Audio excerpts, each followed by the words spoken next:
And an Iranian warship has reportedly entered the Red Sea, putting global trade in that region at risk. The move comes just after the U.S. sank 3 Houthi boats that were attacking merchant ships over the weekend. We've got significant national security interest in the region just on our own, the United States, and we're going to put the kind of forces we need in the region to protect those interests, and we're going to act in self-defense going forward. Again, I'm not ruling anything in or out, but we have made it clear publicly to the Houthis. We've made it clear privately to our allies and partners in the region that we take these threats seriously, and we're going to make the right decisions going forward. A former Assistant Secretary of State for George W. Bush and former Naval Intel Officer Robert Charles joins me now. Bobby, the Iranians say, oh, we're there to protect trade as well. If you believe that, I have a bridge to sell you. What do you make of this latest provocation by the Iranians? Look, I think this is not unexpected. Iran has been escalating things in this region for a matter of weeks, actually a couple of months. And I think we just have to be, as your spokesman or the Biden spokesman just said, you have to be on really alert. I think what Iran is doing is they're very opportunistic. I mean, they support all the terrorist groups in the region. They historically in the 80s were a force for no good in the Persian Gulf. They mined the Persian Gulf and they created a havoc where Reagan ended up having to take out half their navy.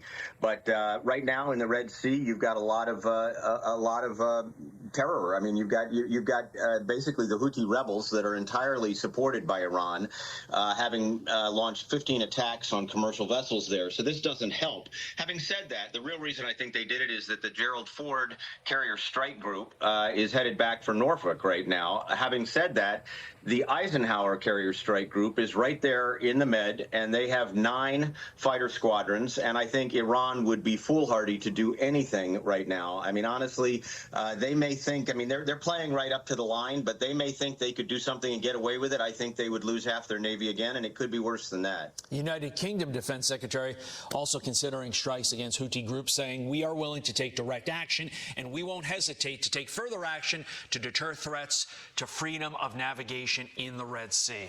Robert, where is a statement like that from our leaders? Yeah, very, very good question, Todd. Look, we should be deterring. And what that means is you get as specific as you can without giving away the store. So you don't tell them exactly what you're going to do, but you make it crystal clear that if there is any aggressive act taken by Iran in the Red Sea, not only the United States, but all of our allies will come down like a ton of bricks on whoever the provocateur is. And that means potentially taking out the Houthi rebels completely. It also means taking out any Iranian warship that acts in an aggressive manner against international trade or commercial shipping, never mind against one of our ships or allied ships in the region, period.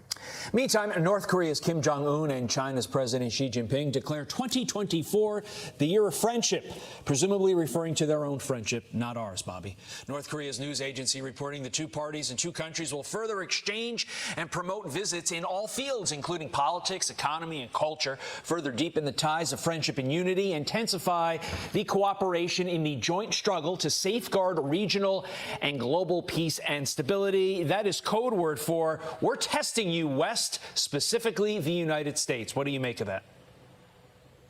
Well, I would say there's both news and non-news here. I mean, at the end of the day, these two countries have been locked up in their alliance for decades. They're communist dictatorships, and they see the world the same way, which is essentially against the interests of the average individual. But at the end of the day, I think people have to be aware that North Korea feels isolated right now. They look isolated. China has an economic kind of a problem on their doorstep. It's beginning to mushroom.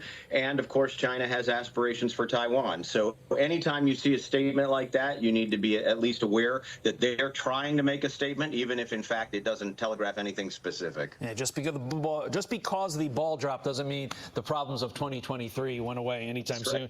In fact, they are only magnified. Bobby, thanks so much. No, you're right. You're right, Todd. Happy New Year to you, sir.